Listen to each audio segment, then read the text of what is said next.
Jovens tentando se encaixar, fazer parte de algo, ganhar reconhecimento. Tudo isso enquanto enfrentam os riscos de se expor demais na internet. Escolas e famílias tentando acompanhar as mudanças.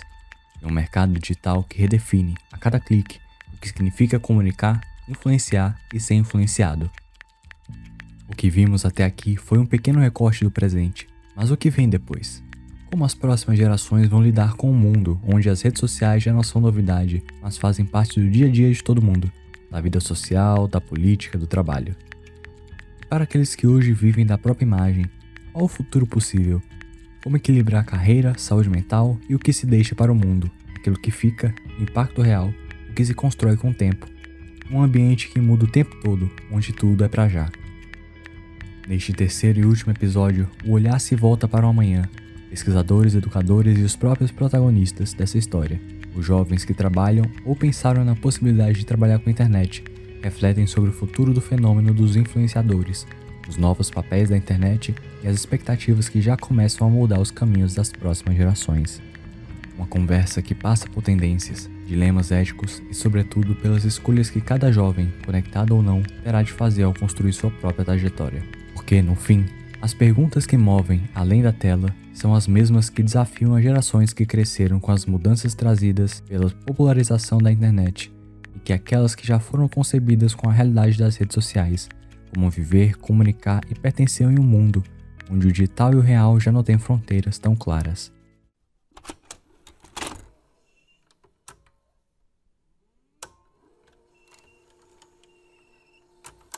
Senão, perspectivas e previsões para o futuro.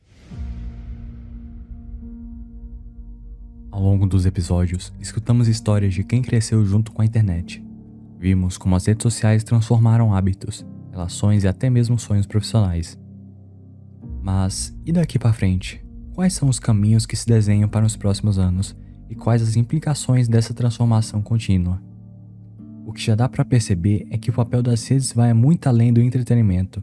Elas já influenciam decisões políticas, moldam o consumo, mexem com a autoestima de quem está do outro lado da tela e continuam criando novas formas de viver do conteúdo. Hoje, ser influenciador digital já não é mais um fenômeno novo ou marginal. Ao contrário, é uma profissão em expansão, que ganha novas camadas, especializações e até classificações específicas, como os micro e nano influenciadores. E essa diversidade de perfis, nichos e estratégias indica que a influência digital está longe de diminuir. Para entender melhor esses movimentos e como eles podem moldar o futuro, voltamos a escutar algumas vozes que já passaram por aqui. Quem começa essa conversa é Nanachara Sperbi, mestre e doutora em Comunicação e Linguagens, jornalista no Instituto Federal Catarinense e pesquisadora dos fenômenos da influência e da cultura digital no Brasil. Eu percebi bastante a profissionalização dos influenciadores, né? Tanto assim de passar a chamar esse trabalho que eles fazem, né? Antes chamava o blogueiro, o Instagrammer, não, eles agora passaram a se chamar de influenciadores digitais mesmo, como se apresentando essa como a profissão deles. Eu percebi, além dessa profissionalização, desses que têm já um público muito maior, né, mais seguidores, milhões de seguidores, o aparecimento de bastante micro e nano influenciadores. São influenciadores com menos seguidores nas mídias sociais, mas que dentro desse nicho que eles atuam, seja a temática, seja um nicho geográfico, eles têm a sua influência bem demarcada nesse setor. Com também a pandemia, eu acredito que isso tenha crescido, porque todo mundo, né, de uma forma ou de outra, deu um jeito de adaptar o seu trabalho para os meios online.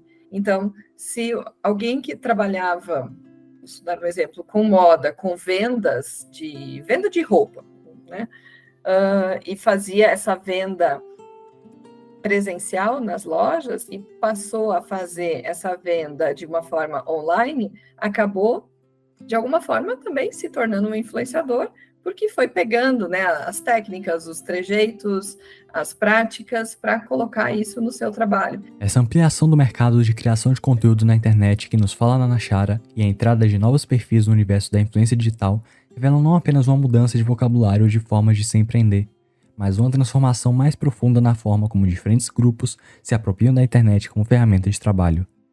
Diante desse cenário mercadológico digital em constante mutação, na Nayara também aponta os desafios e incertezas que cercam o futuro dessa profissão de influenciadores digitais.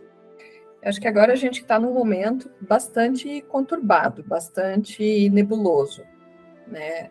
Vem aí a gente ouvindo falar muito sobre inteligência artificial, sobre metaverso, sobre essa mudança toda que está ocorrendo.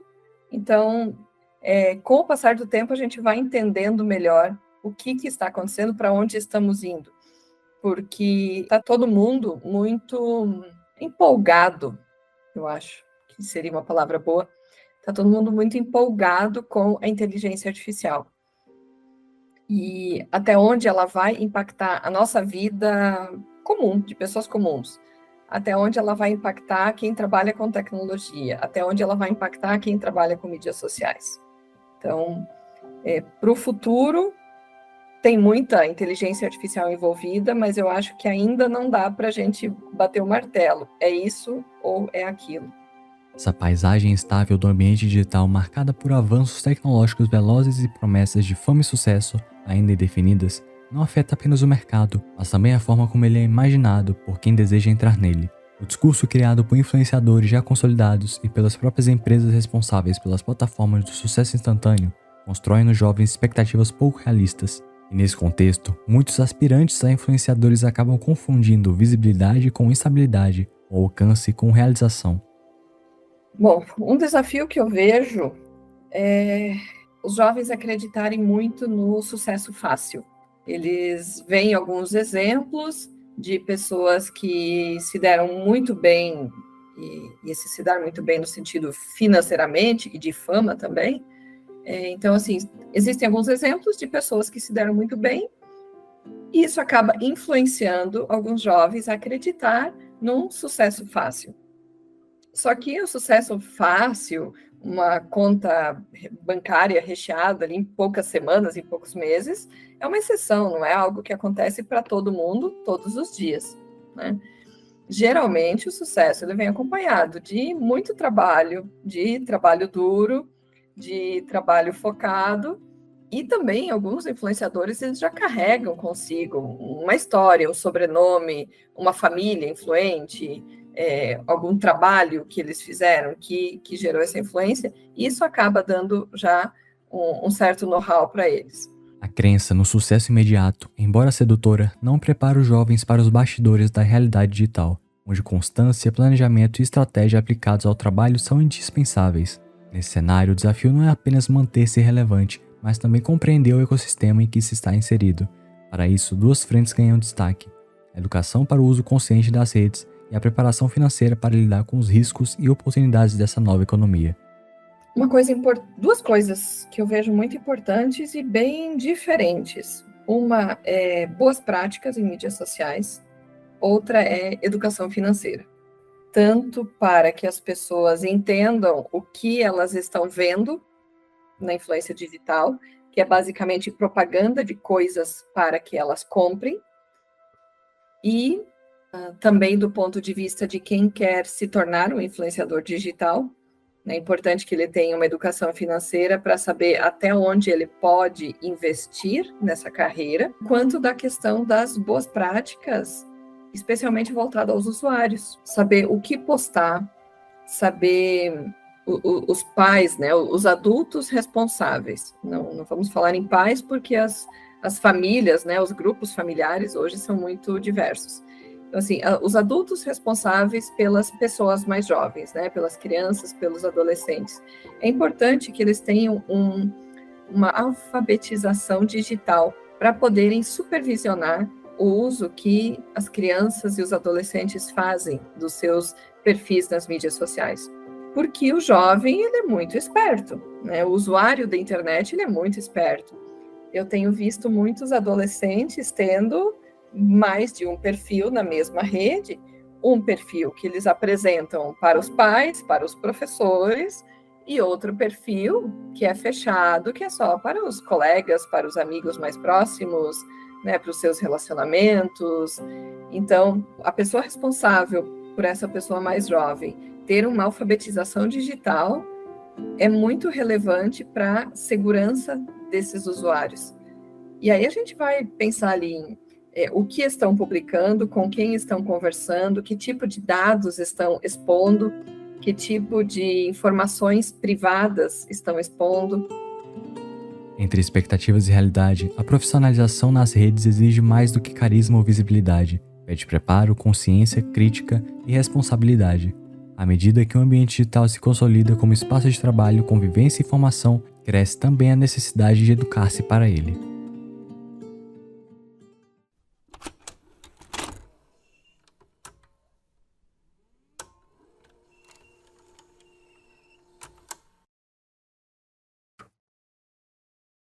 Cena 2. Responsabilidades para os usuários digitais. Se os influenciadores hoje já representam uma nova configuração profissional, os usuários comuns, especialmente os mais jovens, também precisam aprender a ocupar esse espaço com responsabilidade. A internet deixou de ser só um lugar de acesso, virou espaço de convivência, aprendizado e até formação de identidade. E justamente por isso, lidar com o mundo digital exige mais do que saber usar um aplicativo. Exige consciência, saber o que se posta, com quem se compartilha, que dados se expõem, tudo isso importa. Mas também é preciso repensar nas relações que se constroem a partir das redes e na maneira como a vida digital reconfigura os vínculos no dia a dia. Para isso, ouvimos a psicóloga e neuropsicóloga Andrea Vane de França. Com mais de 2 décadas de experiência clínica e foco no comportamento e funcionamento da mente, ela observa de perto os efeitos dessa imersão digital no cotidiano de crianças, adolescentes e adultos. Suas reflexões lançam luz sobre questões que vão além do uso técnico das redes, tocando no que há de mais íntimo, nossos afetos, nossas expectativas e até nossa forma de pensar.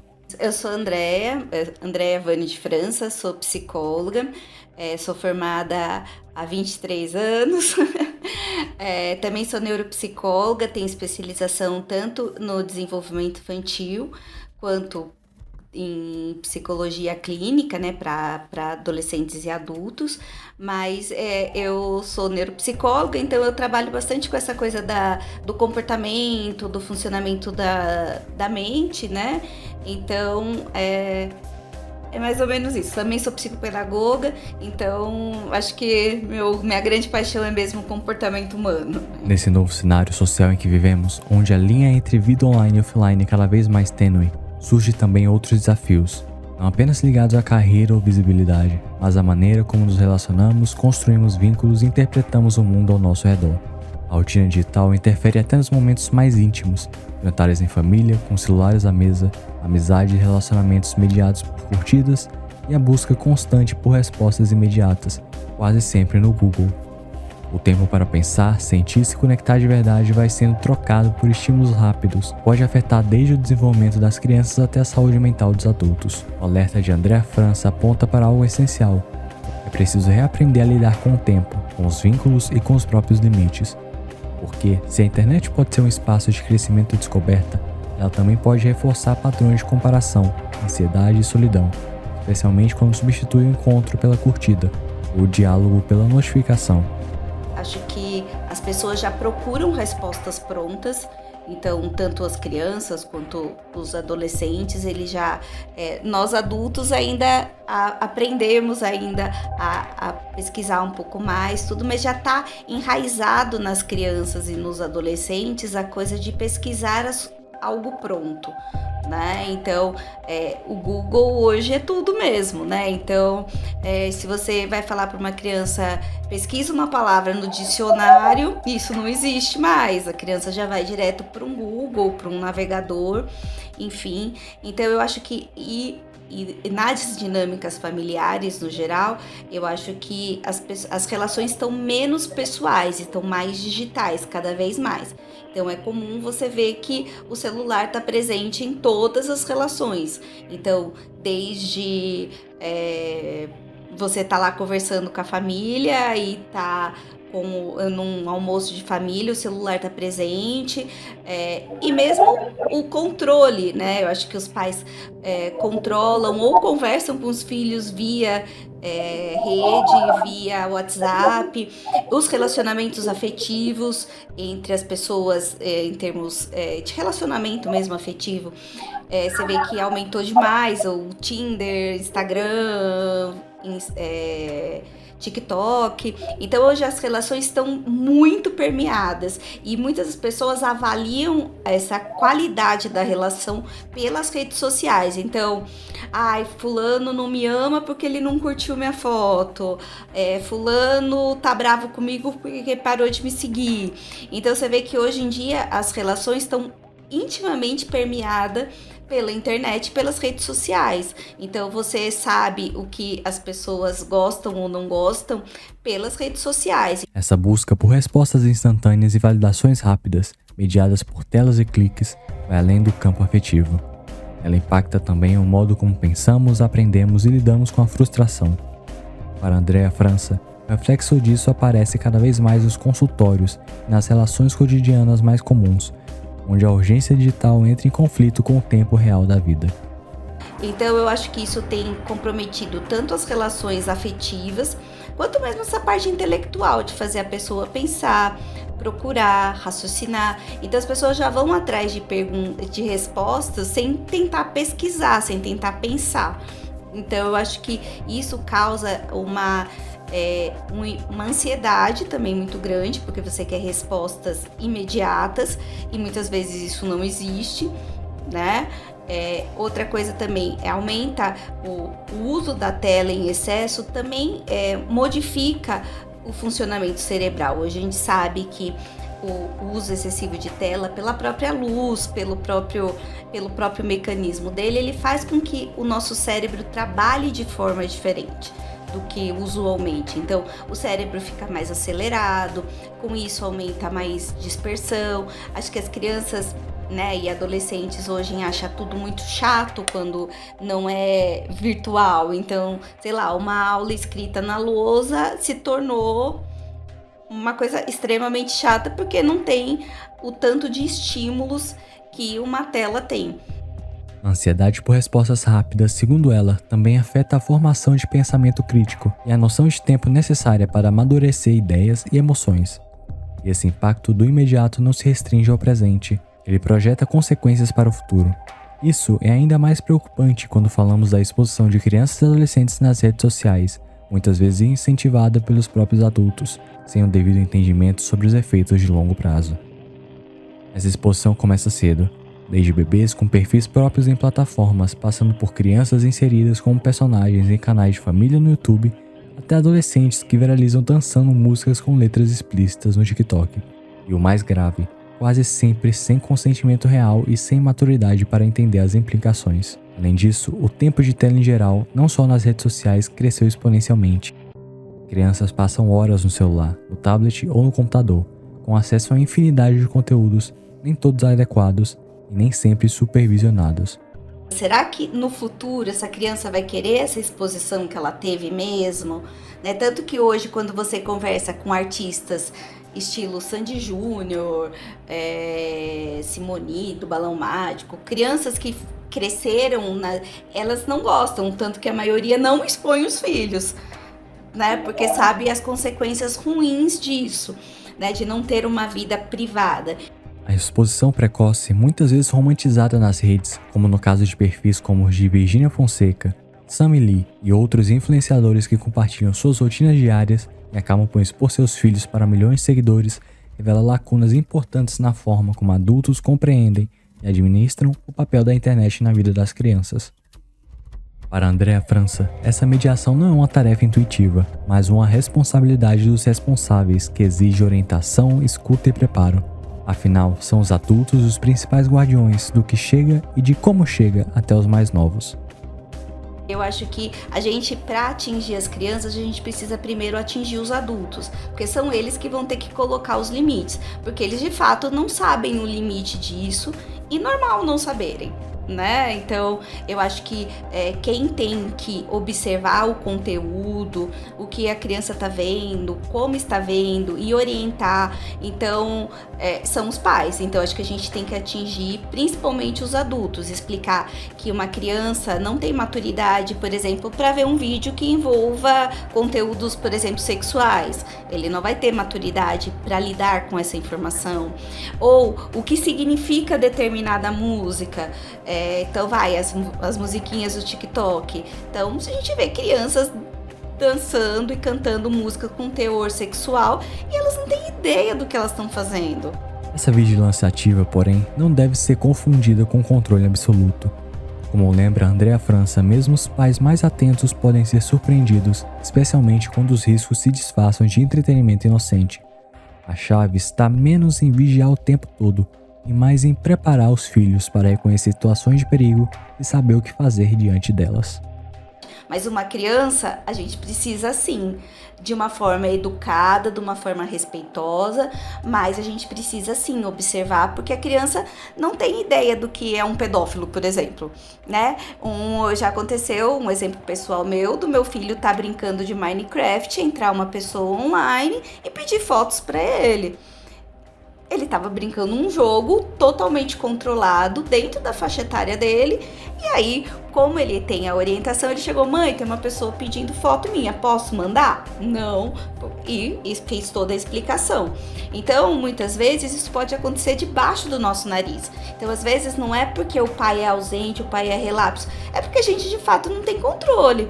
Então, se a gente precisa orientar os pais por orientar as crianças para se defender desses riscos que possam acontecer. A mediação cuidadosa dos adultos é uma das primeiras linhas de defesa contra a falta de controle no uso da internet por crianças e adolescentes, mas está longe de ser a única. À medida que as crianças e adolescentes se inserem em ambientes digitais cada vez mais complexos, novas responsabilidades recaem também sobre a sociedade como um todo: escolas, plataformas, comunidades e políticas públicas. Afinal, proteger nesse contexto de restrição de uso não significa apenas limitar o acesso ou vigiar comportamentos, mas entender que o digital participa diretamente da formação da personalidade, do caráter, da capacidade de aprender, interpretar o mundo e se relacionar com o outro. A internet não é um espaço neutro. Ela reflete e frequentemente intensifica desigualdades, preconceitos e formas novas de violência que já existem no mundo fora da tela. E faz isso muitas vezes através de algoritmos que priorizam o engajamento acima de qualquer outra coisa. Ou seja, quanto mais polêmico, emocional ou chocante for um conteúdo, maior a chance dele ser impulsionado. Isso cria um ciclo em que o crescimento e a visibilidade dependem de critérios que nem sempre são transparentes para o usuário comum. Curtidas, compartilhamentos, tempos de visualização e comentários, independentemente da qualidade, da veracidade ou da segurança do conteúdo. Nesse cenário, o bem-estar digital não é uma escolha individual, é um desafio coletivo. Preparar os mais jovens para navegar por esse mundo exige mais do que alertas, exige investimento em educação crítica, fortalecimento de vínculos afetivos e construção de espaços seguros, online e offline, para que possam crescer, criar e pertencer com liberdade e responsabilidade.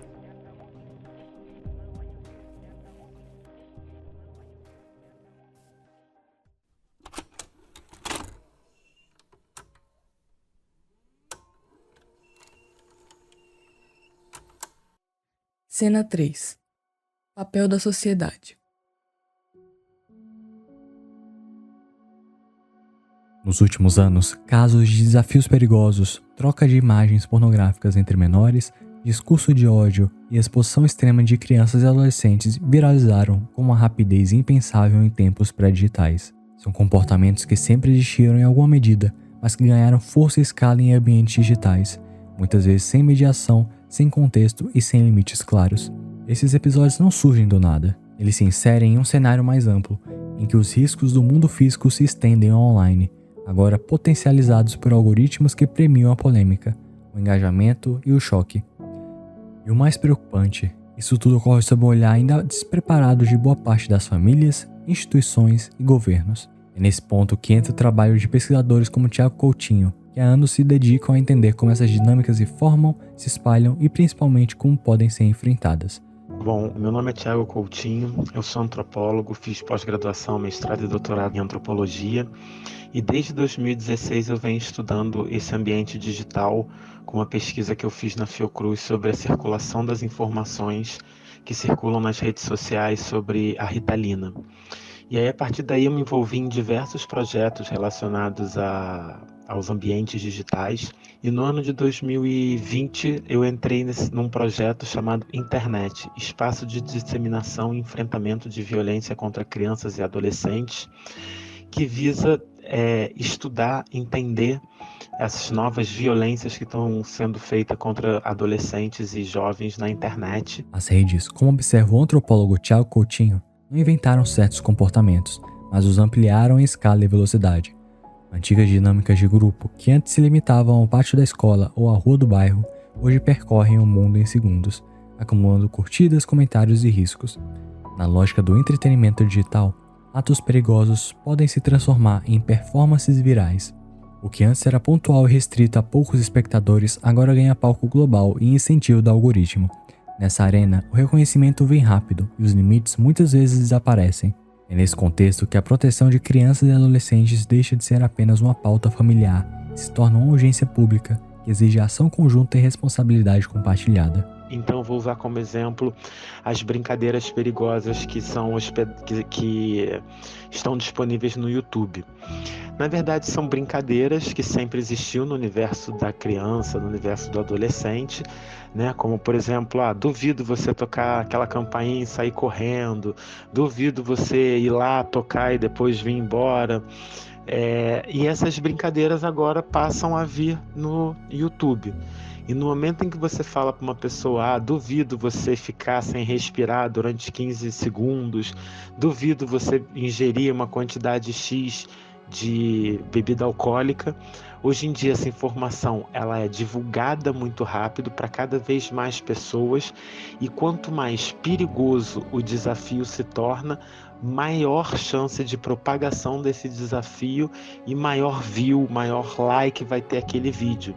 Então, hoje em dia, muito da sua representação de si para o outro está pautado por um público que está sempre assistindo tudo que está acontecendo. A lógica da visibilidade nas redes altera a forma como os desafios do cotidiano e da rotina de cada pessoa são percebidos e compartilhados.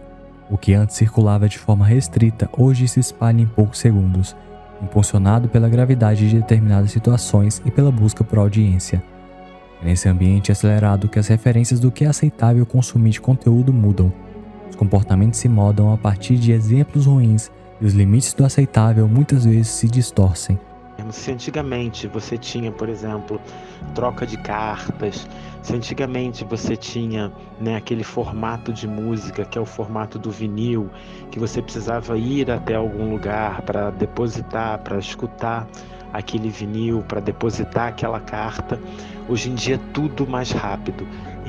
E esse mais rápido também está relacionado com o poder de divulgação e com o poder de difusão, tanto de alguma informação, de alguma música, de algum livro. Essa aceleração do tempo promovida pelas tecnologias digitais não transforma apenas o modo como nos comunicamos. Ela redefine as noções de conquista, esforço e recompensa que se tem na vida. Quando tudo parece estar à distância de um clique, o esforço prolongado e o tempo de preparo passam a parecer ultrapassados. Entre muitos jovens, essa lógica se reflete nas escolhas de carreira.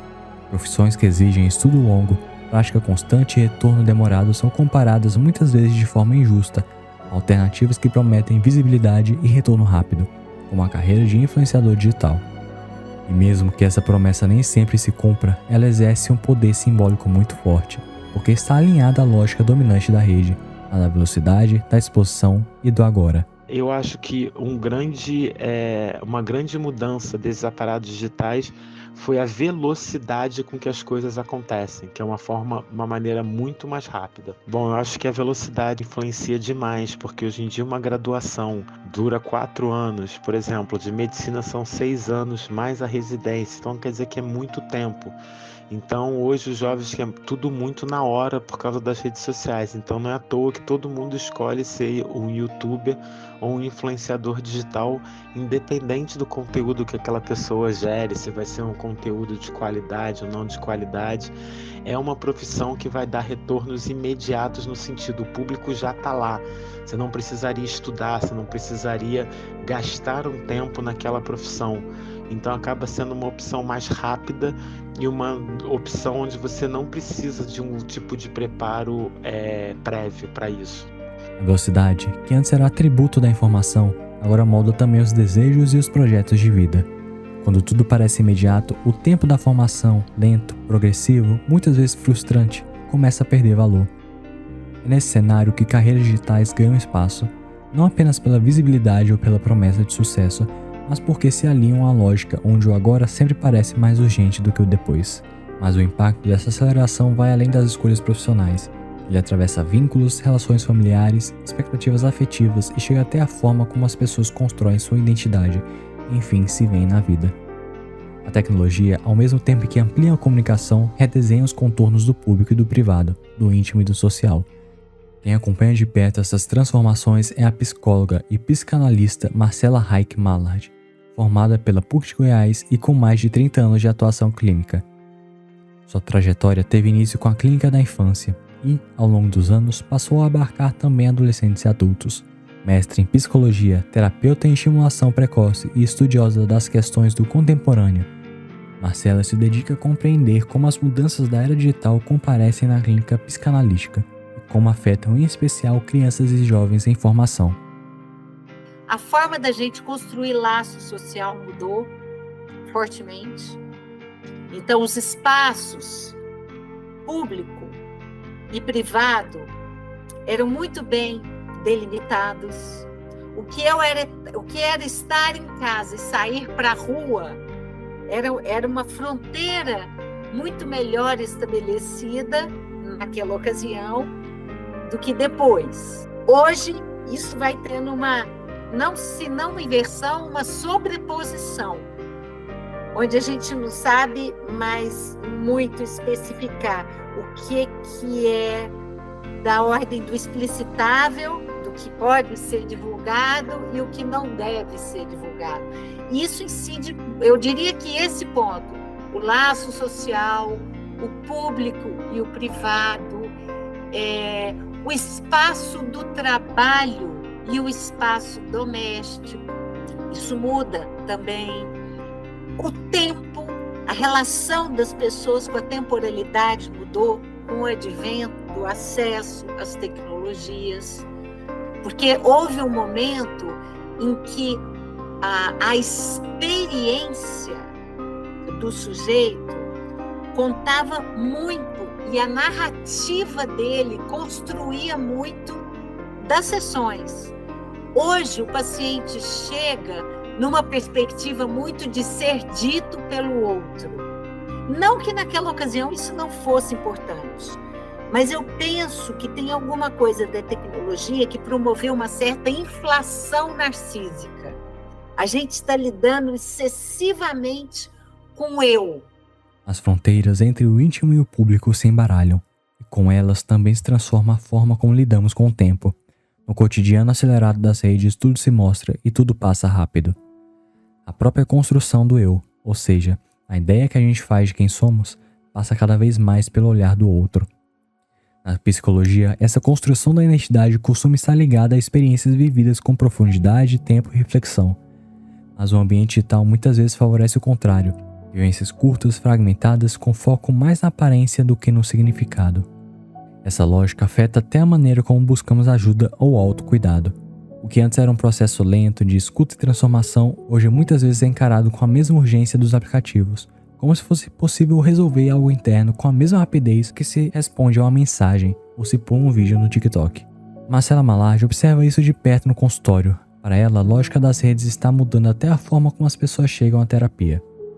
Então, uma vez que as pessoas vêm para uma análise, elas têm uma urgência muito rápida. A palavra resultado, por exemplo.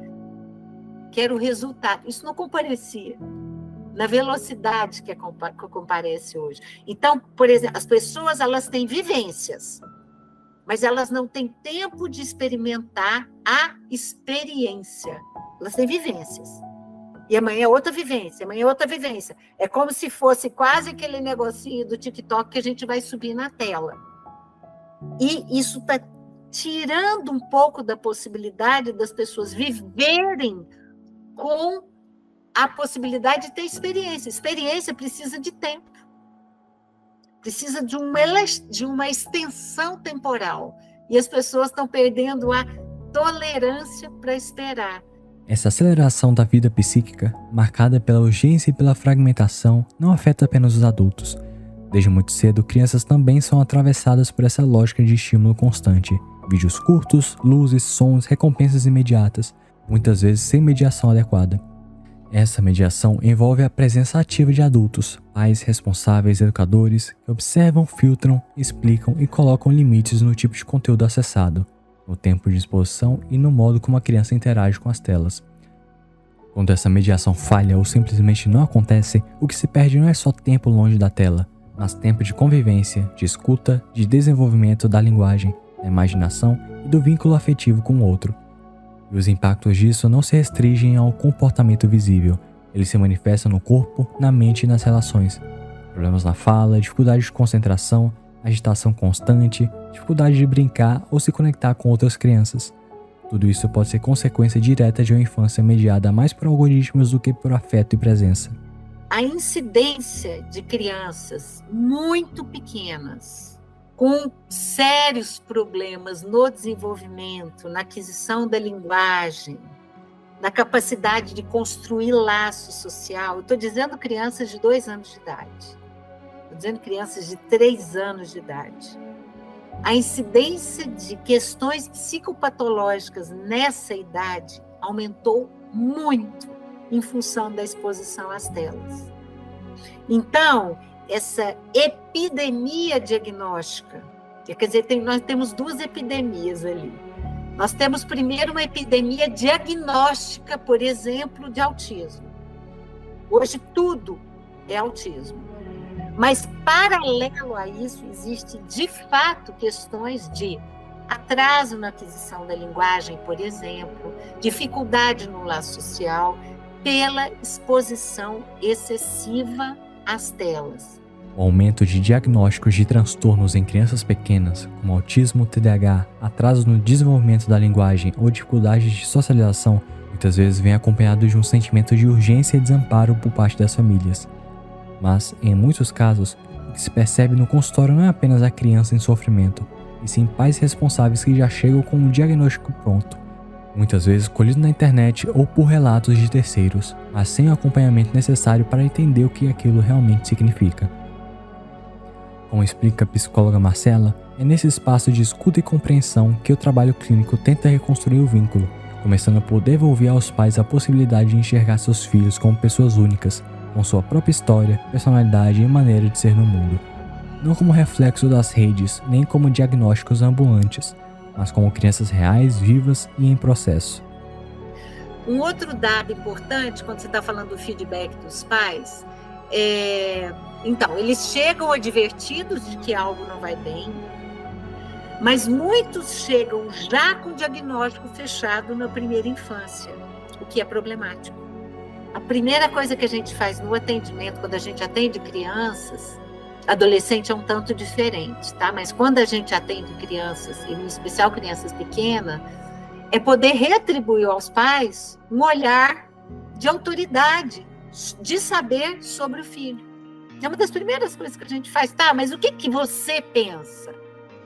Ah, mas como é que você vê o Joãozinho? Ele parece com você? Parece com o avô? Enfim, a gente reinsere a criança numa linhagem simbólica. Isso é o primeiro trabalho que a gente faz. E depois, obviamente, vai trabalhando com a criança, né, de uma forma complexa. O cruzamento entre infância, redes sociais e sofrimento psíquico surge um terreno delicado, muitas vezes invisível aos olhos dos adultos. Desde cedo, crianças e adolescentes são expostos a conteúdos idealizados nas redes. Corpos perfeitos, vidas organizadas, felicidades constantes, tudo cuidadosamente recortado, editado e repetido. Esse conteúdo, que deveria ser apenas entretenimento, acaba virando uma espécie de régua para medir o próprio valor. O problema é que a régua é falsa. O que se mostra nas redes não é a vida como ela é, mas uma versão polida, planejada para gerar engajamento. Só que, para quem está em fase de formação, sem maturidade para perceber esse filtro, a comparação se impõe de forma cruel. A experiência real, cheia de falhas, dúvidas, medos, não encontra espaço nesse modelo. E o resultado disso, como aponta Marcela Malarge, pode ser devastador. Porque óbvio que aquilo é uma idealização. A vida real não é o que está no TikTok. Eu posto no Instagram, no TikTok, no YouTube, o que é bacana. Eu posto o que eu ganhei da empresa tal, porque me patrocino, sei lá o quê. Eu posto minhas férias. Eu posto eu malhando na academia. Então, assim, o ideal da felicidade está cada vez mais distante, porque ele está todo editado. E ele se confunde com o que é realidade. Só que cada uma dessas pessoas que estão por trás da tela tem dor e sofrimento, porque isso faz parte do humano. Tem dor, tem sofrimento, tem insegurança, tem medo, tem raiva, tem um monte de coisa. Então, portanto, já que eu não sou que nem fulano, e olha lá, ele está feliz ali na tela, o que isso representa? Então, eu sou um lixo. E já que eu sou um lixo, eu entro numa perspectiva muito depressiva.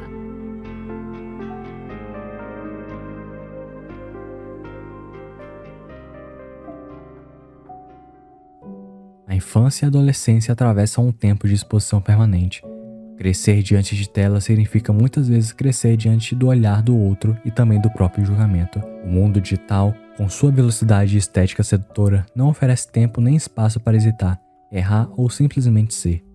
Por isso, mais do que nunca, compreender os efeitos emocionais e subjetivos dessa lógica é um passo fundamental para proteger a saúde mental de crianças e adolescentes. Entender que por trás das postagens há vidas reais, com medos, falhas e inseguranças, pode ser o começo de uma mudança necessária. Mas e aqueles que fazem dessas postagens uma profissão? Como lidam, eles mesmos, com as exigências da imagem e da performance constante? O que pensam sobre o futuro em um cenário onde tudo muda tão rápido, inclusive as expectativas? É hora de ouvir quem está dentro desse universo e já começa a traçar os próximos passos da própria trajetória digital.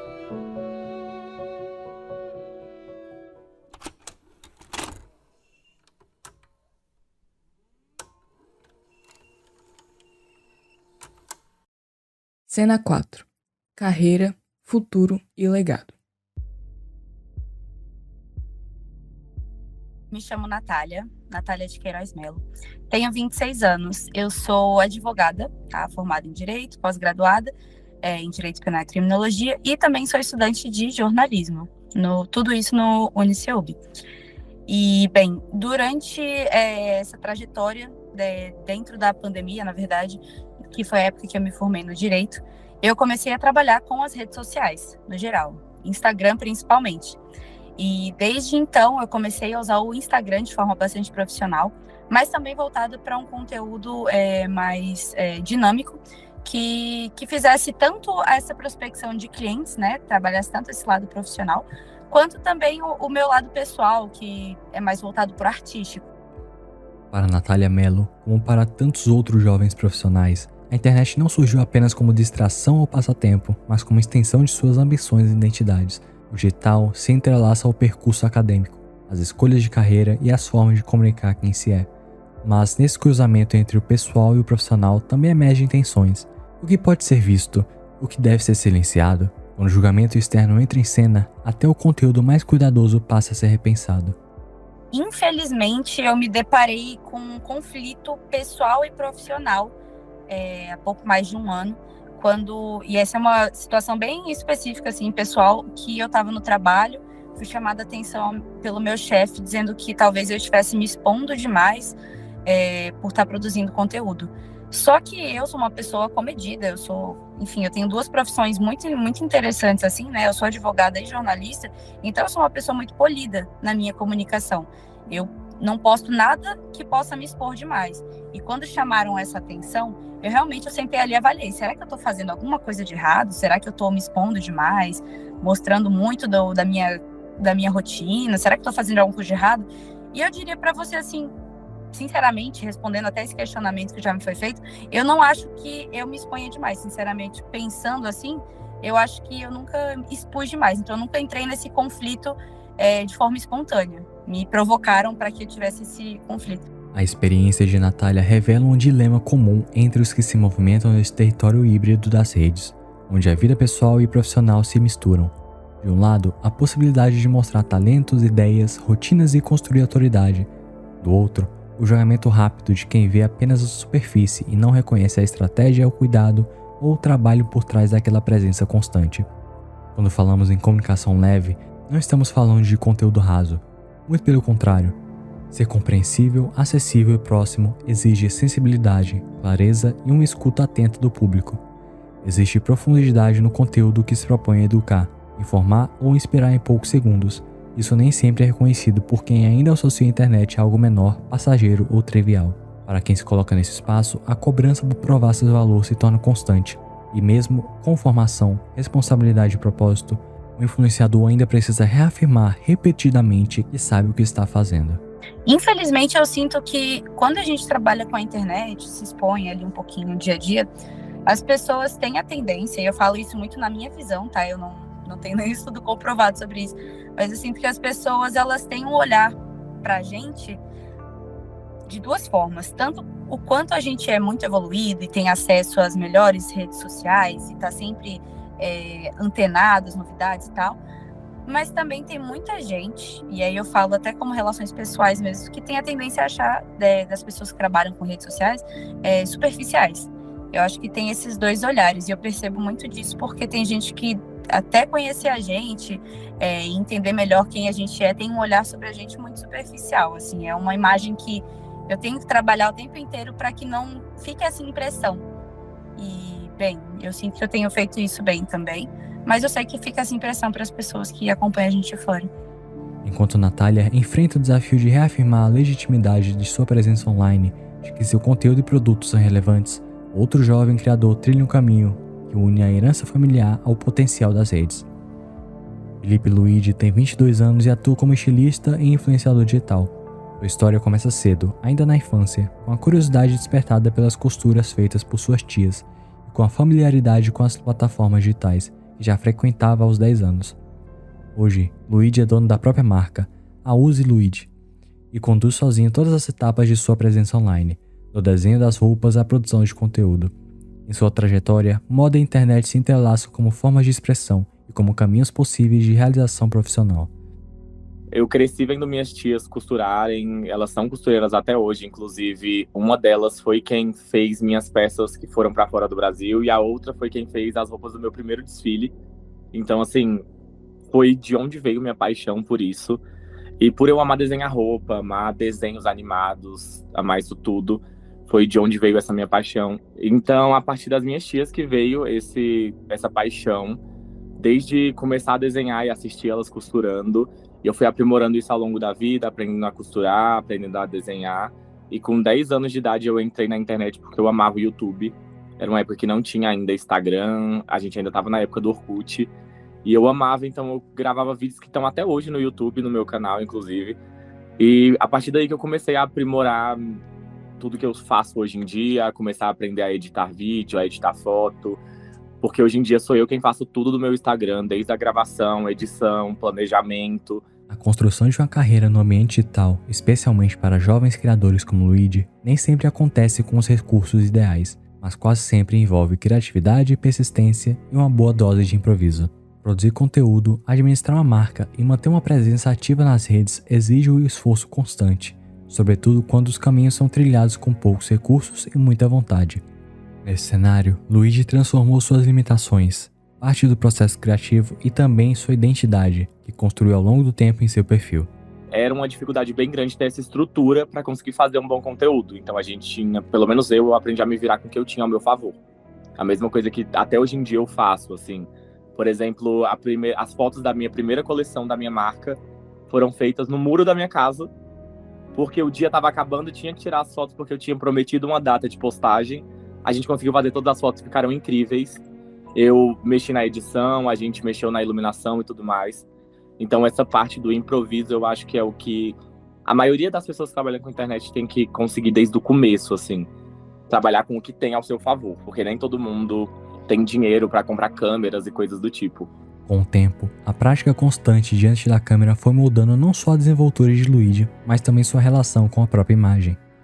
Aprender a se comunicar, testar formatos, ajustar limites, tudo isso fez parte do amadurecimento de quem cresceu nas redes e aprendeu na prática a lidar com os desafios da exposição. Em meio a elogios, críticas e expectativas, o que antes era uma simples brincadeira para Luigi, com o YouTube se transformou em exercício contínuo de aprendizado. Hoje em dia, para mim, é muito fácil eu parar em qualquer lugar, ligar uma câmera e começar a conversar com ela como se fosse uma pessoa. Eu meio que fui treinando esse meu lado comunicativo, que eu não tinha muito naquela época. Se você pega o primeiro vídeo que eu postei no YouTube, o meu vídeo atual é uma comunicação muito diferente. De uma pessoa que está conhecendo algo e uma pessoa que já é muito acostumada com isso. Então, para mim é tranquila essa questão da exposição hoje em dia. Eu tento muito moderar, até por ter aprendido muita coisa ao longo do tempo, do que você deve mostrar, do que você não deve mostrar. Porque realmente eu acho que tem que ter esse ponto de um limite entre você e as pessoas que te seguem, porque senão tudo descontrola e tudo vira um grande caos. Porque na internet uma coisa minúscula vira algo gigantesco em segundos. Então, assim, aprender a ponderar esses dois pontos é bem importante. Na trajetória de quem vive a internet como espaço de criação e trabalho, a experiência pessoal se transforma também em ferramenta coletiva. Com o tempo, tanto os acertos quanto os desafios viram aprendizado e, para alguns, motivação para impulsionar outras histórias. Depois de explorar o próprio caminho digital, Natália Mello redireciona sua atuação com um propósito ainda mais claro: usar o que aprendeu para apoiar o crescimento de outros projetos. O conteúdo deixa de ser apenas sobre si e passa a ser também sobre legado, transformação e impacto. Eu gostaria que as pessoas lembrassem de mim como uma pessoa que estava ali realmente com um conteúdo, uma pessoa que inspira as outras, que ajuda as outras. É um legado que eu gostaria de deixar. E com as redes sociais eu achei muito disso. Assim, eu voltei muito às minhas redes sociais para isso, porque eu usava a rede social para que elas me ajudassem. E elas ajudaram pra caramba. E hoje em dia eu tento ajudar pessoas com isso. Trabalhando com redes sociais, eu gosto de ajudar as pessoas a transformar o negócio delas. E justamente minha missão nesse novo negócio é esse: ajudar a empresa a crescer nos meios sociais, nas redes sociais, porque a gente sabe, comunicação é um trunfo na sua empresa. E a gente sabe que negócios prosperam hoje em dia sendo alavancados pelas redes sociais. E eu acho que um legado principal, assim, eu gostaria de ser conhecida como uma pessoa que ajudava as outras. Que, assim, dedicava todo o seu tempo para ajudar as outras. Eu acho que é muito disso. Assim como Natália, Luigi também enxerga no próprio percurso uma oportunidade de inspirar. Para além dos números, parcerias ou entregas, o que permanece é a chance de comunicar algo mais profundo, a coragem de ser autêntico. Na construção da própria imagem, ele busca afirmar não apenas um estilo ou marca, mas um modo de existir com verdade, e convida outros a fazerem o mesmo. Esse é o ponto para mim principal, é inspirar as pessoas a terem coragem de ser elas mesmas. E de realmente colocar a cara a tapa a isso. Tipo, eu sou assim. Porque eu tive que fazer isso a minha vida inteira até provar para as pessoas que o que eu amo fazer é o que eu sou e que não tem como eu fazer outra coisa.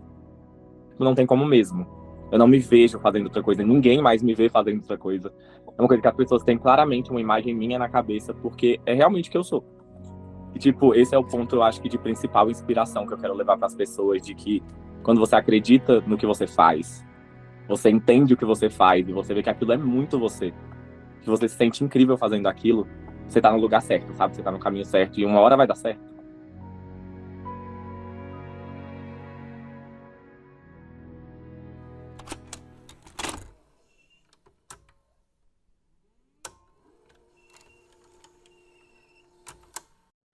Cena 5. O mundo de hoje. Depois de tantas vozes, histórias e ideias, uma pergunta permanece: que tudo isso nos diz sobre o mundo que estamos construindo. E eu acho que o meu legado realmente é algo que englobe tudo isso, é a mensagem que eu esteja deixando aí para as pessoas. Eu acho que principalmente assim, todos os dias que eu recebo várias mensagens de adolescentes falando que não gostava do cabelo e que vendo os meus vídeos e que eu pareço gostar muito e mostro empoderamento, elas se sentem representadas e começam a querer cuidar de si também. Tipo, esse é o ponto, eu acho que de principal inspiração que eu quero levar para as pessoas, de que quando você acredita no que você faz, você entende o que você faz e você vê que aquilo é muito você, que você se sente incrível fazendo aquilo, você tá no lugar certo, sabe? Você tá no caminho certo e uma hora vai dar certo.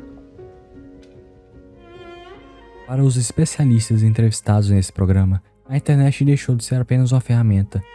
Ela se tornou parte da formação de quem somos. Para os jovens, ela não é só entretenimento, é espelho, espaço de trabalho, forma de aprender, de amar, de se expressar. Onde vínculos se criam, mas também onde se testam os próprios limites. Ao longo dos episódios, vimos que esse universo digital é feito de muitos níveis, onde nascem carreiras e sonhos, mas também angústias, frustrações e silêncios. Onde a liberdade para criar, também existe uma cobrança silenciosa por performance, resultado e visibilidade. E quando essa visibilidade se transforma em pressão, é o corpo, a mente e a autoestima que pagam o preço. A psicóloga Andréa França lembra que por trás das telas nem sempre é possível ver o peso que alguns carregam sozinhos, mesmo quando parecem estar no auge. A gente tem o caso do Whindersson Nunes, que também se tornou público as respostas dele, outros influenciadores que eu já vi assim, que relatam assim: eu saí das redes sociais porque eu entrei em depressão por conta de muita crítica. Então, porque você vai, cada vez que você vai com uma expectativa grande, seu tombo também pode ser grande. Então, eu acho que lidar e mostrar que isso é um trabalho de risco. Você pode ter muito sucesso, mas também ao mesmo tempo pode acabar de uma hora para outra, e a pessoa vai ter que lidar com isso. É nesse ponto que o mundo online revela sua face mais ambígua. A mesma rede que acolhe também afasta. O mesmo palco que projeta também expõe. E por isso, mais do que nunca, é preciso falar, refletir e escutar. O futuro das redes sociais não está apenas nos próximos aplicativos ou nas próximas tendências. Está nas microdecisões que tomamos todos os dias. Ao interagir, publicar, seguir, comentar. Está em como educamos os mais jovens, em como escutamos o que eles têm a dizer, em como os ensinamos a usar a tecnologia sem deixar que ela use tudo deles. O que vimos aqui, pelos relatos dos criadores de conteúdo e dos jovens, é que influenciar é mais do que ganhar seguidores. É afetar, é deixar algo no outro, e esse algo pode ser inspiração, transformação, coragem, ou pode ser cobrança, idealização e desgaste. Depende do olhar, da escuta e da intenção. Por isso, talvez a pergunta mais importante agora não seja o que vai ser do futuro, mas sim o que a gente quer levar com a gente daqui pra frente. Talvez seja a hora de reaprender a usar o tempo, a escutar com mais calma, a reaprender o valor da experiência vivida e não só compartilhada, a olhar para os outros e para nós mesmos com mais gentileza do que julgamento. Porque se tudo muda o tempo todo, talvez o que permaneça seja o que nos conecta. O que nos lembra que por trás de cada post, cada comentário, cada story, tem alguém, de carne e osso, com medo, alegria, dúvidas, desejos, com uma história única sendo escrita em tempo real, com todas as contradições e belezas que isso carrega. E é justamente quando esquecemos disso, quando olhamos para o outro como um ideal a ser alcançado, ou um inimigo em potencial, e não como ser humano em construção, que surgem as comparações que adoecem, como nos lembra a psicóloga e pesquisadora Marcela Malardi. Eu não consegui, por exemplo, num jovem adulto, caramba, eu não consegui meu primeiro milhão com 20 anos.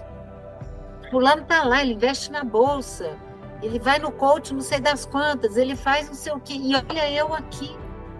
Ou não poder ter laço amoroso. Até nisso a coisa se confunde. O laço amoroso construído pelo algoritmo, por exemplo, no Tinder, uma coisa assim. Você vê que até isso está colocado dentro de um determinado ideal, que é o ideal imaginário, mas muito especularizado. Há um tempo atrás, você terminava um namoro, você suportava terminar. Chorava, fazia música, chorava, fazia. Hoje é uma coisa quase que te arranca um pedaço. Porque a experiência da especularização é como se fosse, você ficasse o tempo inteiro naquele movimento do nossa, mas não era aquilo que eu pensava, e tem vida após isso? Só tem vida após isso. Não era aquilo que eu pensava, tá, mas quem é esse outro então? Vamos conviver com esse diferente. Vamos ver o que é construir laço, porque o laço não está na positividade do igual, está na negatividade do diferente. E é só quando reconhecemos a humanidade do outro, mesmo através da tela, que começamos a imaginar um mundo mais inteiro, onde a tecnologia não seja um fim, mas uma ponte, onde a conexão não seja só sinal de Wi-Fi, mas de presença real e de encontro com outras pessoas, onde crescer não significa apenas conquistar a visibilidade, mas encontrar sentido.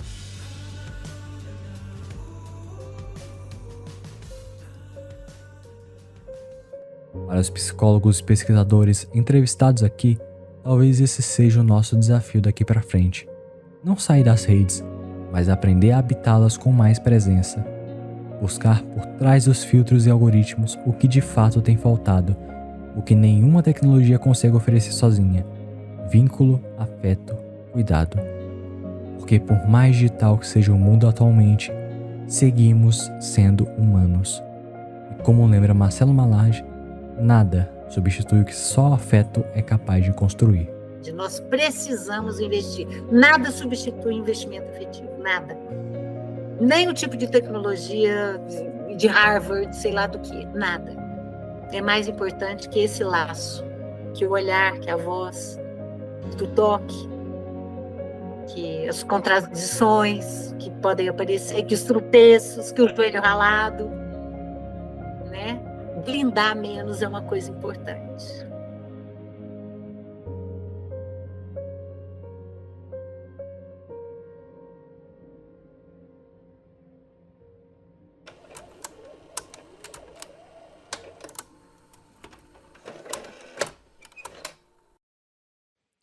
Ficha técnica, episódio 3, Legado e Futuro Digital. Realização, Caio Feitosa de Almeida Cruz. Com o apoio de Carlos Eduardo Machado da Costa et. Narração, Caio Feitosa de Almeida Cruz e Lara Feitosa de Almeida Cruz. Texto, roteiro, edição e captação de áudio, Caio Feitosa de Almeida Cruz.